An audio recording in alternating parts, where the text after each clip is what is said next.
कैसे हैं आप सब लोग। आज हम देखने वाले हैं रेंट अ गर्लफ्रेंड। ये one of the most fascinating and cultured anime है और इसका फर्स्ट एपिसोड तो बहुत ही मस्त है। तो वीडियो को एंड तक देखो और सब्सक्राइब करना मत भूलना। एपिसोड के स्टार्ट में हमें इंट्रोड्यूस किया जाता है किनोशिता काजुया से, जो कि एक 20 साल का स्टूडेंट है और टोक्यो की किसी यूनिवर्सिटी में पढ़ता है। काजुया अपनी यूनिवर्सिटी जा रहा होता है और बहुत ही खुश होता है क्योंकि पिछले एक महीने से वो एक लड़की को डेट कर रहा होता है और ये उसकी जिंदगी में सबसे पहली गर्लफ्रेंड होती है। हालांकि जैसे ही वो अपनी यूनिवर्सिटी के मेन गेट पर पहुंचता है तो उसकी गर्लफ्रेंड मैमी उसे डंप कर देती है। अरे रे। आने वाले कुछ दिनों तक काजुया बहुत ही डिप्रेस्ड रहता है और अपनी उन यादों के बारे में सोचता है जब उसने अपनी गर्लफ्रेंड का हाथ पकड़ने या उसे घर तक छोड़ के आने की कोशिश की थी, लेकिन हर बार मैमी ने उसे टाल दिया। और तो और मैमी ने उसे हर सोशल मीडिया प्लेटफॉर्म पर भी ब्लॉक कर दिया, जिसको देख वो सोचता है कि मैमी ऑलरेडी किसी और लड़की के साथ सो रही है। अचानक उसे ट्विटर पर एक ऐड दिखता है, डायमंड, जापान का सबसे फेमस ऐप गर्लफ्रेंड्स को रेंट करने के लिए। और काजुया अपने ब्रेकअप के दुख में आकर मिजुहारा चिजुरू को बुक कर देता है। अगर तुम भी काजुया की जगह होते तो क्या यही करते? कमेंट्स में अपना आंसर लिख कर बताओ। अगले दिन काजुया चिजुरू के साथ डेट पर जाता है और वो उसे बताती है कि वो भी काजुया की तरह अपने कॉलेज के फर्स्ट ईयर में ही है, लेकिन काजुया उसे बताता है कि उसने 1 साल का गैप ईयर लिया था। इसके बाद चिजुरू अपना पेमेंट मांगती है, जो कि एक दिन का 40,000 येन होता है, अप्रोक्सीमेटली 23,000 रुपए। क्या 23,000? 23,000? अरे यार, मैं यूट्यूब पर अपना टाइम क्यों बर्बाद कर रहा हूँ यार। मुझे तो एक वेक खरीदनी चाहिए और ये करना चाहिए यार। ये 23,000 ये क्या? काजुया ने जो डेट का प्लान दिया था वो दोनों उसे ही फॉलो करते हैं। इसके लिए वो लोग एक एक्वेरियम जाते हैं जहां चिजुरू बताती है कि वो एक्वेरियम पहली बार आई है, जिसको सुनकर काजुया सरप्राइज हो जाता है। वो लोग वहां कुछ घंटे बिताते हैं और काजुया उसे फिशेस के बारे में बताता है। शाम को लौटते वक्त चिजुरू काजुया का हाथ पकड़ती है, जिससे काजुया को बहुत अच्छा लगता है। उसके बाद वो उसे ट्रेन स्टेशन तक छोड़ के आता है। घर पहुंचने के बाद काजुया चिजुरू के और रिव्यूज पढ़ता है जो दूसरे लोगों ने लिखे थे और उसे पता चलता है कि सभी का एक्सपीरियंस उसके जैसा ही था। और तो और डेट के एंड में हाथ पकड़ने का तो चिजुरू का रूटीन था जो वो सभी के साथ करती थी। ये पढ़कर काजुया गुस्से में आ जाता है और चिजुरू को मजा चखाने के लिए उसे एक बेकार रिव्यू देता है और अगले दिन के लिए फिर बुक कर देता है। अब तुम सोच रहे होगे कि आखिर काजुया के पास इतना पैसा कैसे है। तो क्या है ना कि काजुया के पापा ने उसे 1 मिलियन येन दिए थे, जिससे वो रेंट, खाना, कपड़े वगैरह खरीद सके उसकी पूरी कॉलेज लाइफ के लिए। लेकिन ये महाशय तो उसे किसी और चीज के लिए ही यूज कर रहे हैं। अगले दिन वो लोग सेम रेस्टोरेंट में मिलते हैं जहां वो पहले मिले थे और काजुया चिजुरू को पेमेंट देते वक्त पूछता है, क्या तुम्हें ये काम करते हुए अंदर से खालीपन महसूस नहीं होता? तुम्हें क्या कुछ महसूस नहीं होता उन लोगों के साथ डेट पर जाने में जिन्हें तुम पसंद भी नहीं करती? जिस पर चिजुरू कहती है कि नहीं, क्योंकि उसे इस जॉब के कारण काजुया जैसे लोगों से मिलने को मिलता है।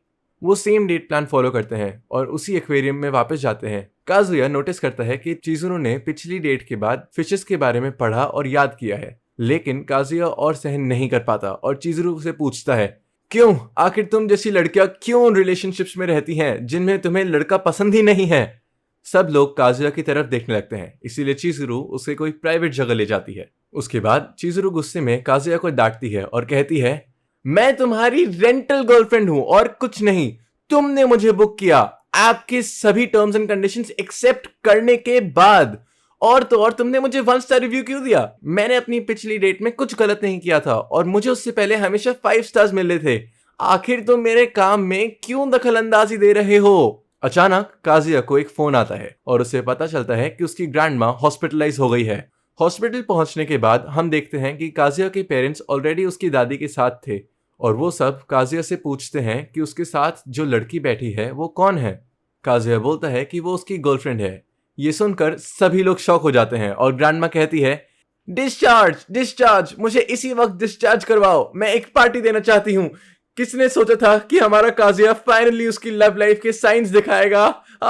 डिस्चार्ज। कुछ समय बाद काजुया के पेरेंट्स उसे और चिजुरू को ग्रानी के साथ छोड़ देते हैं।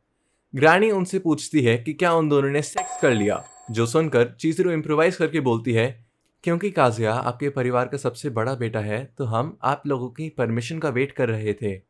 ग्रैंडमा ये सुनकर उसे हक करती है और उन दोनों को जो जीन में आए वो करने की परमिशन भी देती है। अचानक ग्रानी उठकर दूसरे पेशेंट के रूम में दौड़ती है अपनी दोस्तों को चिजुरू से इंट्रोड्यूस करने के लिए। चिजुरू ये देखकर हैरान हो जाती है और काजुया उसे बताता है कि उसकी ग्रैंडमा इस हॉस्पिटल में ये तीसरी बार एडमिट हुई है। उसके बाद चिजुरू पैनिक करने लगती हैं क्योंकि उसकी ग्रैंडमा भी इसी हॉस्पिटल में एडमिट है और उसके घर पर उसकी जॉब के बारे में किसी को नहीं पता। वो दोनों वहां से निकलने की कोशिश करते हैं, लेकिन समय कम होने के कारण उन दोनों को एक दूसरे कमरे में छुपना पड़ता है।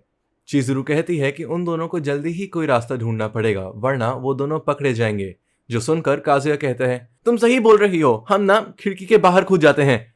चिजुरू बोलती है हम 5वीं मंजिल पर हैं बुद्धू, हमें एक एक करके बाहर जाना होगा। सबसे पहले तुम जाओ और उन्हें डिस्ट्रैक्ट करो और मैं मौके का फायदा उठाकर बाहर चली जाऊंगी। अचानक काजुया की ग्रैंडमा कमरे में आती हैं और हड़बड़ाहट में उन दोनों को बेडशीट्स के अंदर एक ऑकवर्ड पोजीशन में घुसना पड़ता है। ग्रैंडमा को लगता है कि वहां एक पेशेंट है और उससे पूछती हैं हेलो, क्या आपने एक जवान कपल को कहीं देखा है? जिस पर वो रिप्लाई करते हैं मैंने उन दोनों को हॉस्पिटल के बाहर जाने की बात करते हुए सुना था।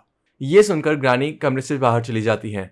उनके जाने के बाद काजुया चिजुरू को किस करने की कोशिश करता है, बट चिजुरू उसे बेड पर से किक कर देती है और कहती है अगर तुम दुनिया के आखिरी इंसान भी होते ना तो भी मैं तुम्हारी असली गर्लफ्रेंड कभी नहीं बनती। फिर एक ओल्ड लेडी व्हीलचेयर में कमरे में एंटर करती है, जो कि और कोई नहीं बल्कि चिजुरू की ग्रैंडमा ही होती हैं। हमें पता चलता है कि काजुया और चिजुरू की ग्रैंड मदर्स दोस्त हैं।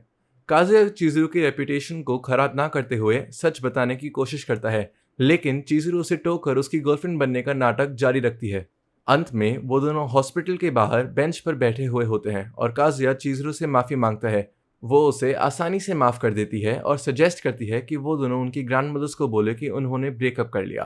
काजुया मान जाता है और कहता है मेरी फैमिली में मेरी ग्रैंडमा एक भगवान समान है और अगर वो जाने से पहले मुझे किसी लड़की के साथ देखना चाहती हैं तो मैं उनकी ये ख्वाहिश जरूर पूरी करूंगा।